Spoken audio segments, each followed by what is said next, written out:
Hello everyone, let's introduce management accounting. First, let's discuss the differences between financial and management accounting. One difference is that in general, financial accounting looks backwards, whereas management accounting looks forward. Another difference is that financial accounting is decided by law and follows a defined format, whereas management accounting is decided by companies. Also, another difference is that financial accounting has solutions which are certain, whereas management accounting is based on predictions. Another difference is that financial accounting is used for making financial statements, whereas management accounting is used for decision making. Now, let's discuss the differences between merchandisers and manufacturers. A merchandiser buys finished goods and then sells the finished goods. On the other hand, a manufacturer buys raw materials and then produces and sells finished goods.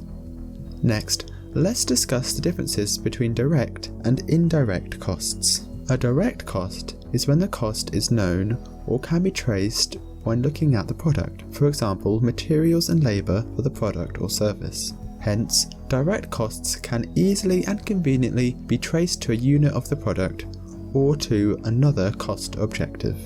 On the other hand, indirect costs, also known as overheads, are all the other costs associated with a product, for example rent, heating, and manager salaries.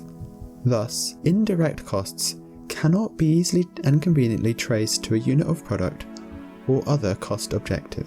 It's worth noting that depending on the business, a cost can be a direct or indirect cost. Then, let's talk about the differences between variable costs and fixed costs. The total variable costs change when business activity changes. Therefore, the variable cost per unit remains the same over wide ranges of activity. On the other hand, total fixed costs remain unchanged when business activity changes. Therefore, the fixed costs per unit decrease as more business activity occurs. Following on, let's mention semi-variable costs.